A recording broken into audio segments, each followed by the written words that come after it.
नमस्कार साथियों। अभी जैसे बढ़ते हुए क्रम में मैंने पार्ट 2 का आप लोग को बहुविकल्पीय क्वेश्चन बताया था, वैसे आज हमारा चैप्टर 3 है मध्यकालीन भारतीय शिक्षा। यूपी बोर्ड के महत्वपूर्ण क्वेश्चन। फर्स्ट नंबर पे बहुविकल्पी है। आपको पता है कि 5 बहुविकल्पी आता है, उसके बाद 5 निश्चित उत्तरीय आता है, उसके बाद हमारा अति लघु क्वेश्चन आता है। उसी में फर्स्ट नंबर पर बहुविकल्पीय क्वेश्चन है।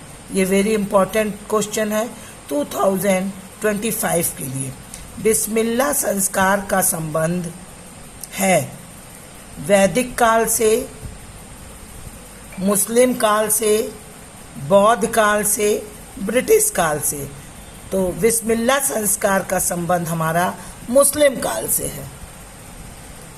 इसी तरह सेकंड नंबर का क्वेश्चन है मध्यकाल में धर्मशास्त्र के विद्वान को किसकी उपाधि प्रदान की जाती थी?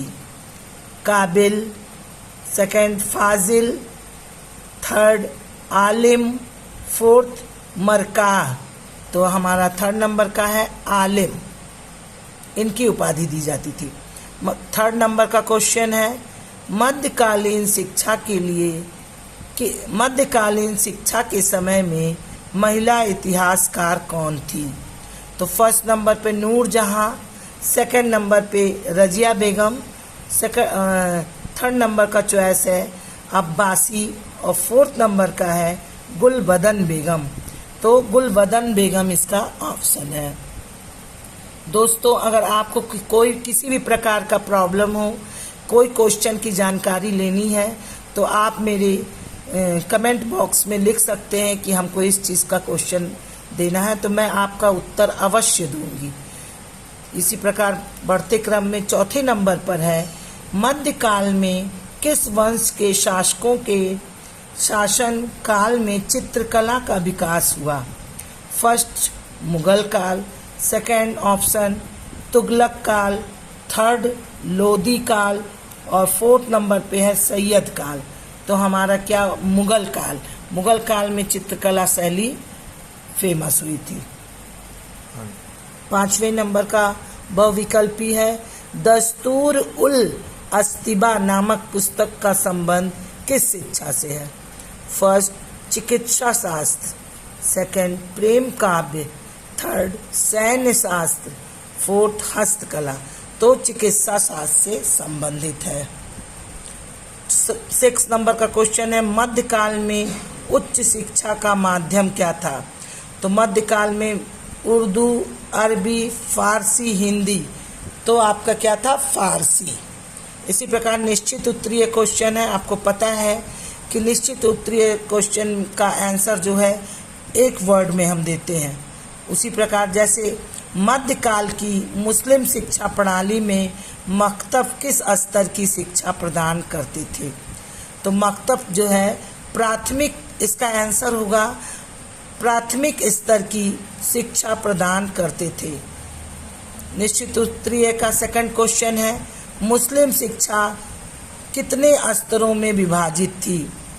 तो मुस्लिम शिक्षा जो थी 2 स्तरों में विभाजित थी। पहला प्राथमिक शिक्षा, दूसरा उच्च शिक्षा।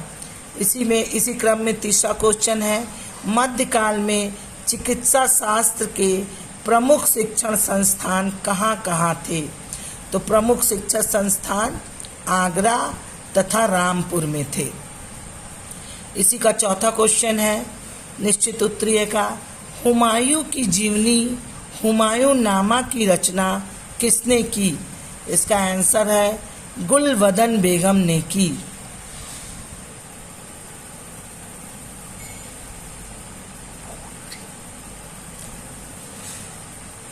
जैसे बढ़ते हुए क्रम में जैसे हमने बताया कि बहुविकल्पीय क्वेश्चन, उसके बाद निश्चित उत्तरीय, इसी प्रकार से अति लघु उत्तरीय प्रश्न है। और ये मेरे मोस्ट इम्पॉर्टेंट क्वेश्चंस के आंसर है अति लघु। मध्यकालीन प्रमुख शिक्षण संस्थाएं कौन कौन सी थी? मध्यकाल में शिक्षा प्रणाली के अंतर्गत प्राथमिक शिक्षा के प्रमुख शिक्षण संस्थान मकतब, दरगाह तथा खानकाह थे। जबकि उच्च शिक्षण संस्थाओं में के अंतर्गत मदरसा, फारसी स्कूल और अरबी स्कूल आदि सम्मिलित थे।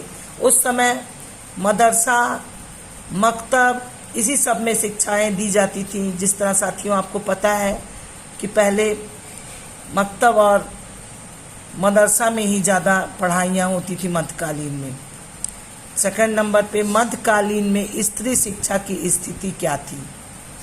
मध्यकाल में स्त्री की शिक्षा बहुत अच्छी नहीं थी, ये तो सबको पता होगा, क्योंकि उस समय पर्दा प्रथा था समाज में और बहुत कठोर पर्दा प्रथा था। राज्य द्वारा स्त्रियों को की शिक्षा का संरक्षण और सहायता बहुत अच्छी से प्रदान नहीं की जाती थी और उस समय शिक्षा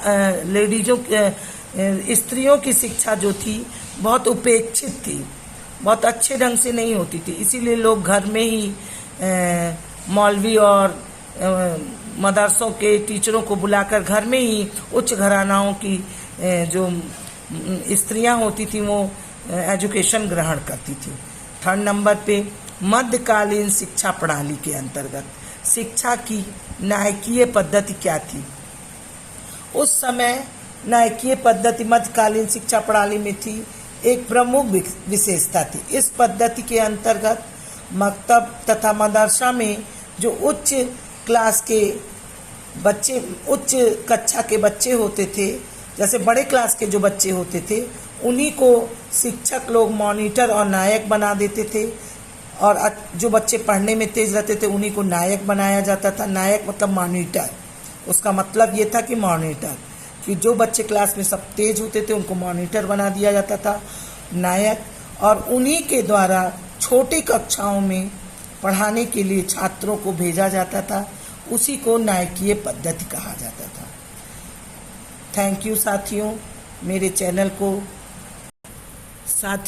चैनल को सब्सक्राइब कीजिए और आगे बढ़ाइए, लाइक दीजिए और आपको कुछ भी पूछना है कमेंट बॉक्स में अवश्य डालिए, मैं उसका आंसर जल्दी दूंगी और नेक्स्ट वीडियो के लिए फिर मैं आपके सामने कल प्रस्तुत हो जाऊंगी।